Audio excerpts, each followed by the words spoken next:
Senhor presidente, se o momento que o Brasil vive exige reformas, e é isso que dizemos à população, fica impossível justificar por que é que não tratamos da reforma da máquina pública e do custo dessa máquina.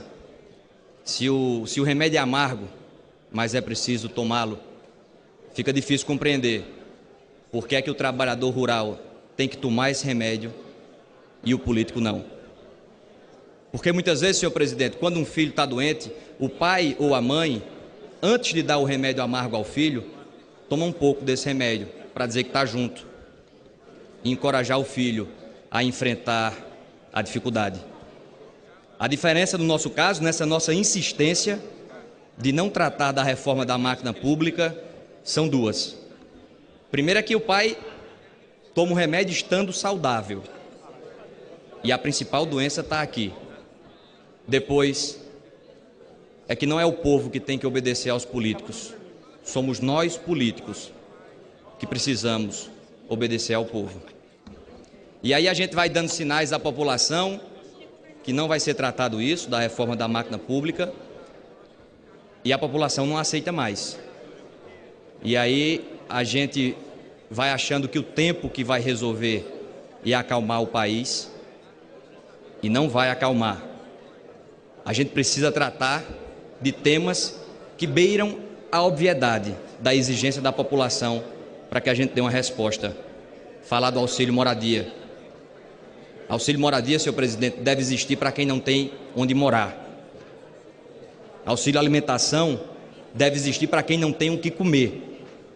E a gente tem uma máquina pública inchada, agigantada, repleta de espaços como esses, e não vamos dizer que é só a classe política, vamos avançar no poder judiciário, vamos avançar em todos os espaços da máquina pública para acabar com essas distorções. Não dá mais para juiz no Brasil receber auxílio moradia. Está errado. Todos nós sabemos que está errado. Não, mas é uma compensação. A gente não está mais em tempo de ter compensação.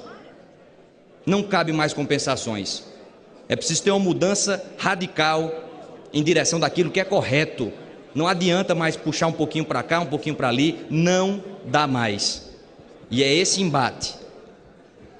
E é o enfrentamento dessas distorções que talvez inicie um período de equilíbrio nesse país. Não dá para pedir equilíbrio à população quando a gente vive banhado em distorções da máquina pública. Por isso faço um apelo para que todos nós, aqui não é uma pauta de governo, oposição, todos nós tomemos consciência de que é preciso levantar essa bandeira da reforma da máquina pública. Porque não adianta mais, não venha votar contra a reforma trabalhista, espalhar cartazes dizendo que é contra a reforma trabalhista e ficar calado quando o tema é a reforma da máquina pública e ficar calado quando o tema são os benefícios que a máquina pública hoje entrega. Esse populismo dissimulado, enganador, não cola mais. É preciso enfrentar essas obviedades. E isso traria um novo debate sobre o que deve ser o nosso Estado. O equipamento, o Estado, a máquina pública como um todo. Isso cabe correções que se multiplicam. Portanto, não dá mais para ficar achando que essa pauta não existe e que essa pauta não é prioritária. Existem vários espaços que nós precisamos enfrentar com requerimento de urgência. Requerimento de urgência nisso, votação de urgência nisso, debate intensivo nisso. Parar 15 dias daqui para falar sobre a reforma da máquina pública, aí sim voltar a se reconectar com a população. Porque existem muitas distorções, sinais que a nossa sociedade precisa avançar. Um ministro do Supremo, com toda franqueza, um ministro do Supremo não precisa de alguém que puxe a sua cadeira para que ele se sente. Ah, mas é só um gesto. Isso não é só um gesto. Isso não é só um gesto. Isso é um símbolo de uma sociedade que ainda não avançou. Precisa que alguém puxe a cadeira, um sujeito que não tem condições de se locomover. Um tetraplégico, um paraplégico. Aí sim, mas um ministro do Supremo não. São esses sinais, é essa nova simbologia É essa nova linguagem que o povo brasileiro está sedento para que a gente traga para esta casa. E isso está cada vez mais óbvio. Isso está cada vez mais claro. E cada vez mais óbvio e claro que a população não vai se contentar com o tempo, o passar do tempo. As coisas não vão se acalmar enquanto a gente não compreender a quadra democrática que o país vive. Faço esse apelo para essa casa. E aproveito esse tempo final para falar desse destaque específico do Democratas. A Paraíba tem enormes dificuldades e merece um amparo do governo federal.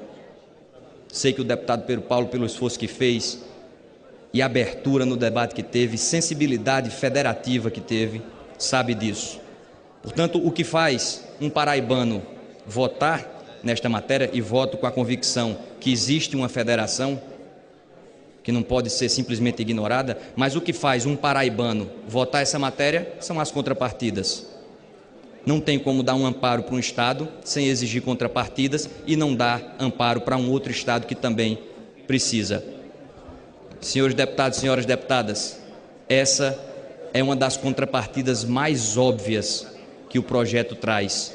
Você não pode dar uma concessão e ter daquela pessoa que você está ajudando um processo nas costas, pleiteando inclusive o mesmo tema, deputado João Gualberto, pleiteando o mesmo tema. Como é que a gente faz um acordo aqui, estabelece os nossos termos, eu querendo lhe ajudar, e você vai lá na justiça e fica me processando sobre aqueles mesmos termos que a gente está acordando? É dizer, não, tudo bem, a gente está acordando aqui, mas eu vou questionar isso na justiça. E aqui não se trata de uma obrigatoriedade, não é uma imposição para que se desista de ações, não é obrigatoriedade.